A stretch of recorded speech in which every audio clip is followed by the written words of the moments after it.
नमस्कार दोस्तों, मैं देवाराम सारन स्वागत करता हूं आपके अपने YouTube चैनल विकास डिफेंस वॉरियर्स पर। दोस्तों, कल अपने इसी चैनल पर सामान्य विज्ञान के बारे में पढ़ा था और कहा था कि अपन कल से कोशिका विज्ञान पढ़ेंगे। तो दोस्तों, आज अपन सेल बायोलॉजी यानी कोशिका विज्ञान अध्याय शुरू करेंगे। कोशिका विज्ञान, इस अध्याय को शुरू करने से पहले मैं ये आपको बता देता हूँ कि यह अध्याय हर कॉम्पिटिटिव एग्ज़ाम में बहुत ही महत्वपूर्ण रहेगा। हर कॉम्पिटिटिव एग्ज़ाम में इस अध्याय से मिनिमम 2 क्वेश्चन तो पक्के ही आएंगे। 1 से 2 क्वेश्चन मैं कह सकता हूँ कि इस अध्याय से आएंगे। ठीक है, तो आज अपन शुरू करते हैं कोशिका विज्ञान। कोशिका विज्ञान शुरू करने से पहले बात करते हैं कि कोशिका क्या होती है। कि हमारा यह मानव शरीर है या फिर कोई भी किसी भी जीव का शरीर है, उसकी छोटी से छोटी क्रियात्मक एवं संरचनात्मक इकाई कोशिका होती है। जैसे देखते हैं, मानव शरीर है, मानव शरीर है। इस मानव शरीर को अपन जब काटते हैं यानी कि इसके भाग करते हैं तो मानव शरीर में कई तंत्र होते हैं। मानव शरीर को जब अपन काटते हैं तो कई तंत्र होते हैं। ठीक है, सिस्टम होते हैं।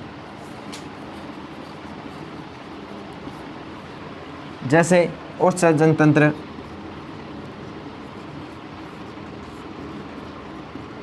जनन तंत्र,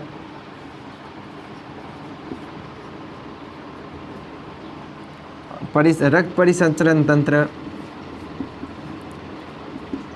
ऐसे मानव शरीर में कई तंत्र होते हैं और जब इन तंत्रों को काटते हैं तो अंग प्राप्त होता है। क्या? अंग यानी ऑर्गन्स मिलते हैं अपन को। जैसे इस उत्सर्जन तंत्र के अंग माने तो किडनी है और मूत्राशय है। ऐसे अपन को अंग प्राप्त होते हैं। ठीक है दोस्तों। और जब इन अंगों को काटते हैं और हम इन अंगों की आंतरिक संरचना को देखते हैं तो अपन को ऊतक प्राप्त होते हैं, टिश्यू।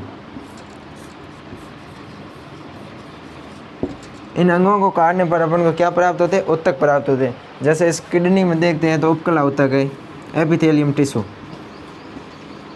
उपकला ऊतक, एपिथेलियम टिश्यू।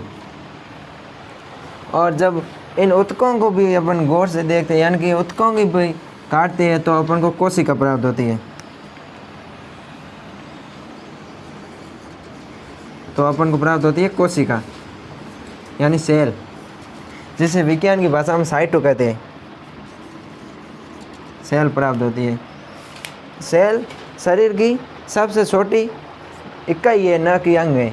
सबसे छोटी इकाई है कोशिका, अंग नहीं है कोशिका। सबसे छोटा अंग आप मान लेते हो, ये नहीं है। कब कोशिका शरीर की सबसे छोटी इकाई होती है।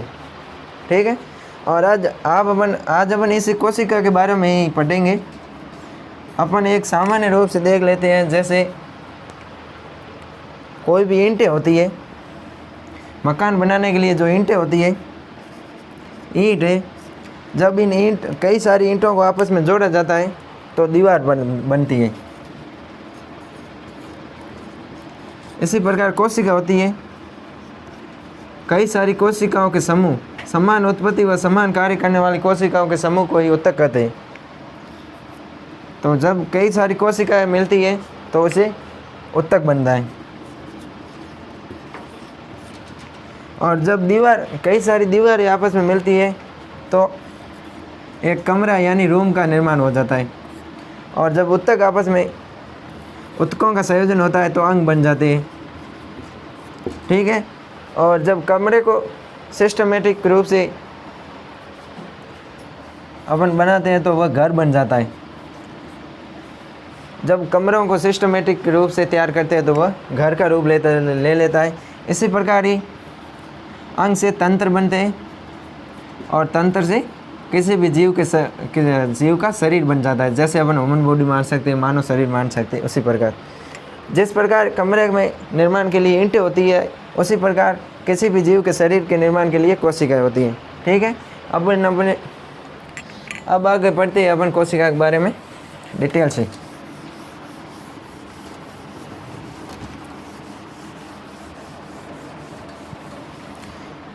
कोशिका की मैंने परिभाषा आपको पहले ही बता दी है।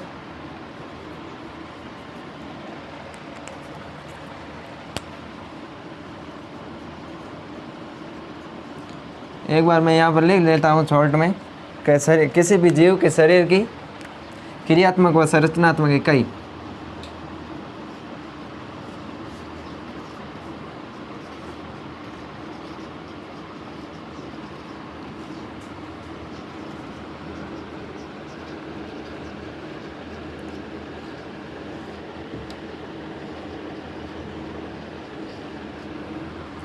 फंक्शनल एवं स्ट्रक्चरल यूनिट कोशिका होती है। अब बढ़ते हैं कोशिका का नाम, यानी कि इसको इंग्लिश में विज्ञान में अपन किस नाम से जानते हैं। कोशिका को विज्ञान में साइटो के नाम से जाना जाता है, ना कि साइको। साइको को मतलब पागल होता है, ये कोशिका को अपन विज्ञान की भाषा में साइटो कहते हैं। वैसे अंग्रेजी में सेल कहते हैं, लेकिन विज्ञान की भाषा में अपन कोशिका को साइटो कहते हैं। और जब साइटो का अध्ययन जिस शाखा में किया जाता है उसे साइटोलॉजी कहते हैं। इन कोशिका का अध्ययन अपन साइटोलॉजी में करते हैं।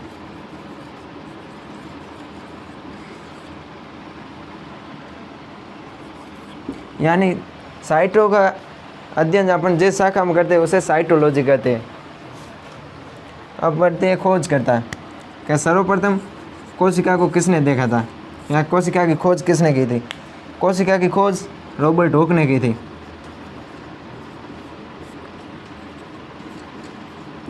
रॉबर्ट हुक ने सर्वप्रथम कोरक के टुकड़े में कोशिका को देखा था।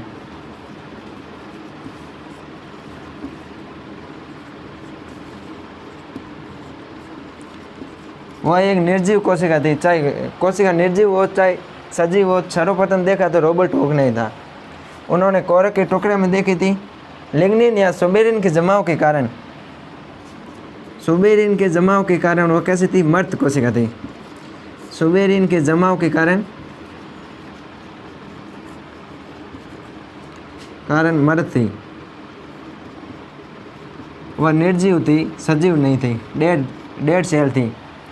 और जो रॉबर्ट हुक ने वास्तव में जो देखे थे वो कोशिका न होकर उसके कोशिका का बाहरी आवरण था। रॉबर्ट हुक ने जो देखा था वह कोशिका का बाहरी आवरण था।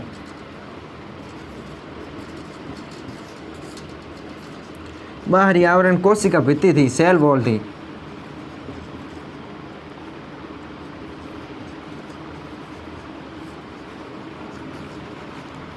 रॉबर्ट हुक ने जो देखा था वह कोशिका का बाहरी आवरण सेल वॉल यानी कोशिका भित्ति थी। अब देखते हैं कि प्रथम सजीव कोशिका की खोज किसने की थी। सजीव कोशिका की खोज करता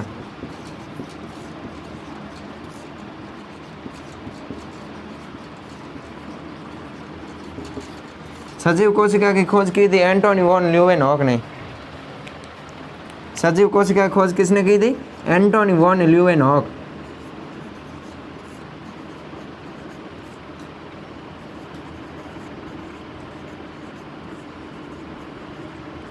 ल्यूवेनहॉक ने जीवाणु कोशिका की सर्वप्रथम खोज की थी, वह सजीव कोशिका थी।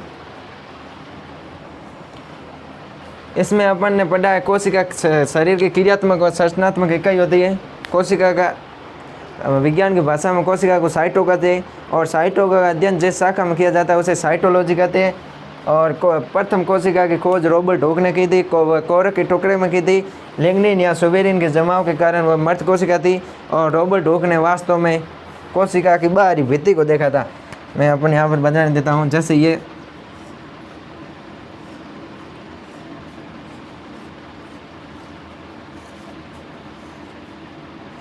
रॉबर्ट हुक ने कोशिका को ना देखकर इस कोशिका की ये बाहरी भित्तियाँ हैं नहीं, इनको देखा था, बाहरी भित्तियों को देखा था, क्योंकि वह निर्जीव कोशिका थी और इन्होंने एक कोरे के टुकड़े में ओनली फॉर्म सिर्फ बाहरी कोशिका भित्ति को ही देखा था, सेल वॉल को ही देखा था। सजीव कोशिका की खोज एंटोनी वॉन ल्यूवेनहॉक ने की थी। उन्होंने कोशिका को जीवाणु कोशिका की खोज की थी।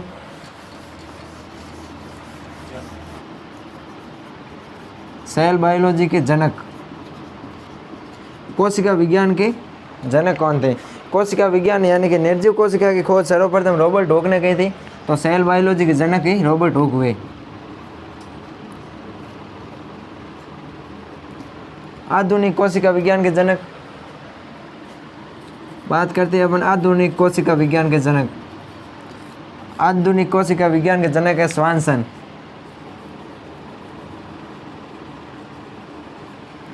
बात करते हैं अपन भारतीय कोशिका विज्ञान के जनक। कोशिका विज्ञान के जनक रॉबर्ट हुक जाने जाते हैं, और संसार में आधुनिक कोशिका विज्ञान के जनक स्वानसन है। उसी प्रकार भारतीय कोशिका विज्ञान के जनक है A.K. शर्मा।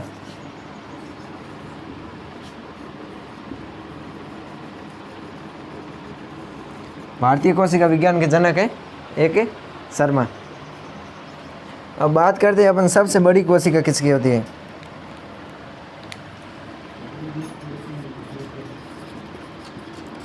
सबसे बड़ी कोशिका, सबसे बड़ी कोशिका होती है शुतुरमुर्ग का अंडा।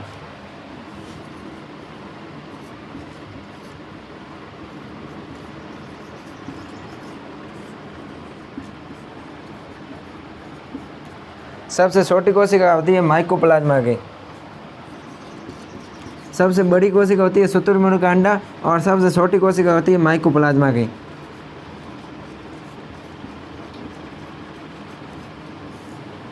ठीक है, ठीक है। अब अपन देखते हैं कि मानव शरीर की सबसे बड़ी, यह तो है संसार में जो भी जीव है उनको उनका सबसे बड़ी कोशिका है वो है शुतुरमुर्ग का अंडा, और सबसे छोटी कोशिका है वो है माइकोप्लाज्मा। अब अपन देखते हैं मानव शरीर की सबसे बड़ी कोशिका। मानव शरीर की सबसे बड़ी कोशिका,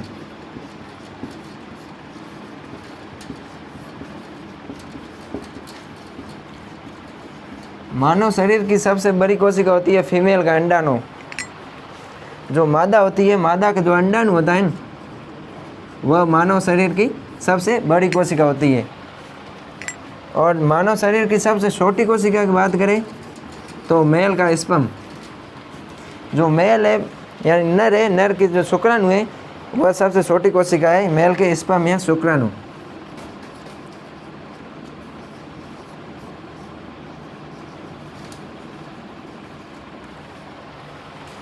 संसार में सबसे बड़ी कोशिका की बात करें वह शुतुरमुर्ग का अंडा है, और सबसे छोटी कोशिका की बात करें तो वह माइकोप्लाज्मा है। मानव शरीर की सबसे बड़ी कोशिका है अंडाणु, और मानव शरीर की सबसे छोटी कोशिका है शुक्राणु या स्पर्म। अब अपन बात करते हैं लंबी कोशिका।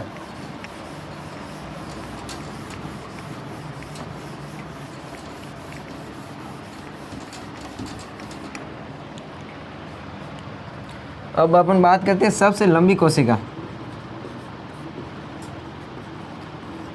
सबसे लंबी कोशिका है तंत्रिका कोशिका। सबसे लंबी कोशिका कौन सी है? तंत्रिका कोशिका। तंत्रिका कोशिका की जो क्रियात्मक व संरचनात्मक इकाई होती है वो होती है न्यूरॉन। अपन सबसे बड़ी लंबी कोशिका तंत्रिका कोशिका या न्यूरॉन कह सकते हैं।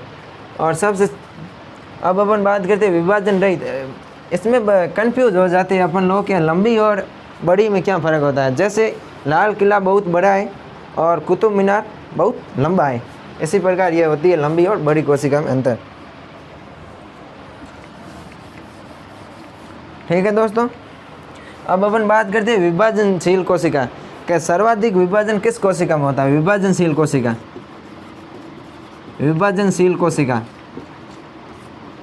विभाजनशील कोशिका होती है यकृत में। विभाजनशील कोशिका कहाँ होती है? यकृत में होती है या लीवर में। यकृत को अपन लीवर कह सकते हैं। लीवर या यकृत है, इसमें सबसे विभाजनशील कोशिका पाई जाती है, यानी कि यहाँ पर विभाजन सर्वाधिक होता है कोशिकाओं का। और विभाजन रहित,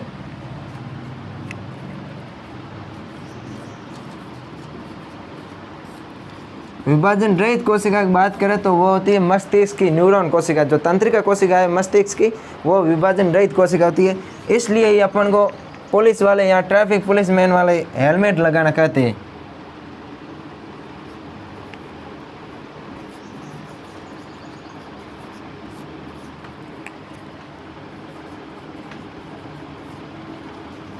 जो मानव मस्तिष्क की न्यूरॉन कोशिका होती है वो विभाजन रहित होती है, इसलिए ये अपन को पुलिस वाले हेलमेट लगाना कहते हैं। अगर कोई भी कभी एक्सीडेंट हो जाता है तो इस मस्तिष्क की जो न्यूरॉन कोशिका है वो क्षतिग्रस्त नहीं होनी चाहिए। अगर वो क्षतिग्रस्त हो जाती है तो उन कोशिकाओं में विभाजन नहीं होता है, इसलिए वो पासिक कोशिका की पूर्ति नहीं होती है। इसलिए अपन को जब किसी के भी मस्तिष्क की न्यूरॉन कोशिका चली जाती है तो उसका ऑपरेशन अपन करवाते हैं। ठीक है, अब अपन बात करते हैं कोशिका सिद्धांत की। कोशिका सिद्धांत किसने दिया था? कोशिका सिद्धांत स्लाइडेन एवं स्वान नामक दो वैज्ञानिक थे, उन्होंने दिया था। कोशिका सिद्धांत किसने दिया था? स्लाइडेन व स्वान नामक वैज्ञानिक ने दिया था। जो स्लाइडेन थे वो बॉटनी से संबंधित थे।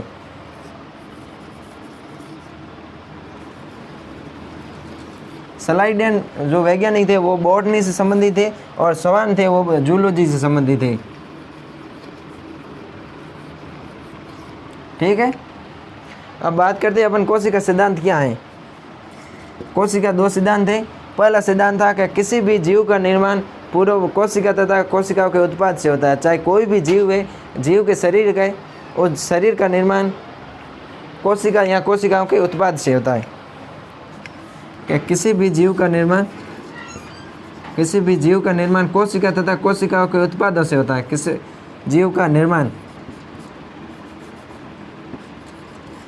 निर्माण है वो होता है कोशिका या कोशिकाओं के उत्पाद से होता है।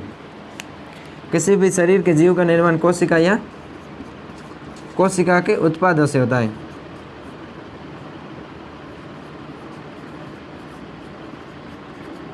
कोई भी किसी भी जीव का शरीर है उनका निर्माण कोशिका या कोशिकाओं के उत्पाद के होता है। और दूसरा था कि नई कोशिकाओं का निर्माण पुरानी कोशिकाओं से होता है। कोई भी नई कोशिका बननी है तो उन कोशिका का निर्माण किससे होगा? पुरानी कोशिकाओं से होगा।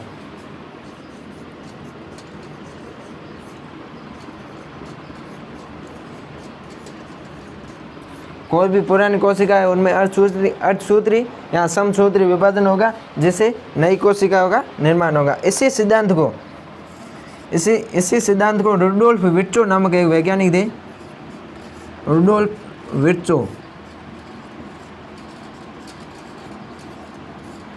विर्चो नामक एक वैज्ञानिक थे। इन्होंने इसी सिद्धांत को, यह सिद्धांत है जो नई कोशिका का निर्माण पुरानी कोशिका से होता है, इसी सिद्धांत को रुडोल्फ विर्चो ने ओमनिज सेलुला ई सेलुला सिद्धांत से समझाया था। सिद्धांत कौन सा था? ओमनिज सेलुला ई सेलुला सिद्धांत था।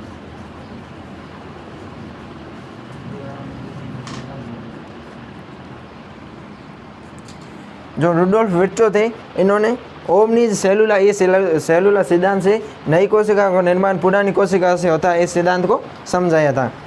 अब बात करते हैं कोशिका सिद्धांत का अपवाद के बारे में बात करते हैं। क्या कोशिका सिद्धांत का अपवाद क्या है? जो कोशिका सिद्धांत का अपवाद है वो है वायरस। कोशिका सिद्धांत का अपवाद क्या? वायरस है या विषाणु। वायरस को हिंदी में विषाणु कहते हैं अपन। जैसे कोविड-19 वायरस है, यह वायरस जब निर्जीव परिस्थितियों में रहता है तो अपने शरीर को सुषुप्त अवस्था में आ जाता है, यानी कि कोई भी घटना नहीं करती है। जैसे इसे सजीव कोशिका मिलती है कोई भी, तो वह अपना पोषण लेना शुरू कर देता है और वहाँ पर वृद्धि करना शुरू कर देता है। इसलिए यह कोशिका सिद्धांत का वायरस अपवाद है। सबसे लंबी कोशिका तंत्रिका कोशिका है। सबसे विभाजनशील कोशिका है वह यकृत या लीवर की कोशिका है। और विभाजन रहित कोशिका होती है वो होती है मस्तिष्क की न्यूरॉन कोशिका। और कोशिका सिद्धांत स्वान एवं स्लाइडेन ने दिया था। स्वान जूलॉजी से संबंधित थे, स्लाइडेन बॉटनी से संबंधित थे। कोशिका सिद्धांत के यहाँ पहला नियम यह था कि किसी भी जीव का निर्माण कोशिका या कोशिकाओं के उत्पाद से होता है। और दूसरा नियम यह था कि नई कोशिकाओं का निर्माण पुरानी कोशिकाओं से होता है। और इसी सिद्धांत को नई कोशिकाओं का निर्माण पुरानी कोशिकाओं से होता है। इसी सिद्धांत को रुडोल्फ विर्चो नामक एक वैज्ञानिक थे, उन्होंने ओमनीज सेलुला ई सेलुला सिद्धांत से समझाया था। अब बात करते हैं अपन कोशिका सिद्धांत के अपवाद की। तो कोशिका सिद्धांत का अपवाद है वायरस या विषाणु कोशिका। ठीक है, अब बात करते हैं अपन कोशिकाओं के प्रकार। अपन आगे बात करते हैं कोशिकाओं के प्रकार के बारे में।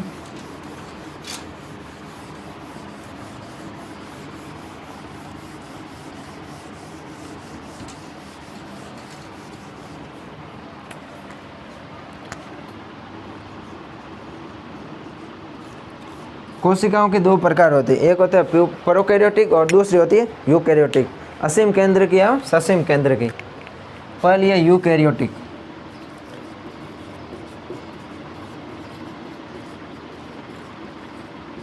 और दूसरी है प्रोकैरियोटिक।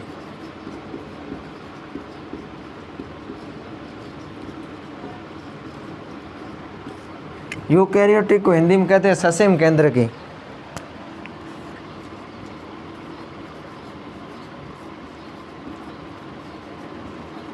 और प्रोकैरियोटिक को हिंदी में कहते हैं असीम केंद्र की।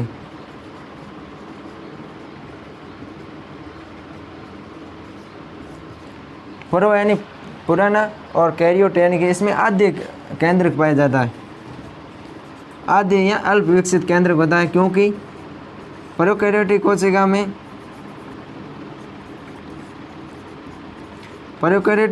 आद्य प्रकार या अल्प विकसित प्रकार का केंद्र पाया जाता है, क्योंकि प्रोकैरियोटिक कोशिका में केंद्रक झिल्ली का अपवाद होता है। प्रोकैरियोटिक कोशिका में क्या होता है? केंद्रक झिल्ली का अपवाद होता है।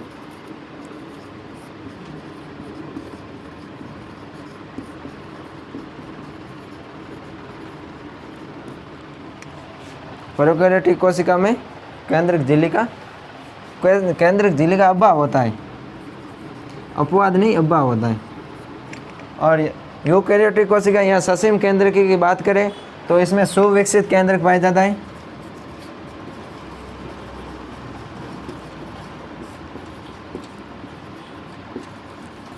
सुविकसित केंद्रक पाया जाता है तथा इसमें केंद्र के चारों ओर केंद्रक झिल्ली उपस्थित होती है।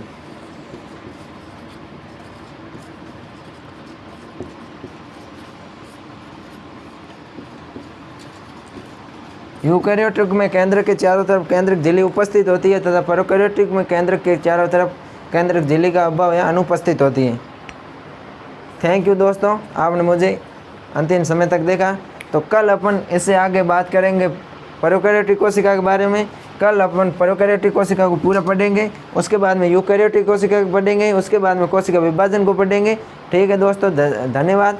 अगर आप इन सब का PDF चाहते हो तो नीचे डिस्क्रिप्शन में टेलीग्राम लिंक जो दिया हुआ है उसको चैनल को ज्वाइन करें तथा वहाँ से इस पूरी क्लास की आप PDF फाइल प्राप्त कर सकते हो। धन्यवाद दोस्तों, आपने मुझे लेट समय तक देखा। Thank you.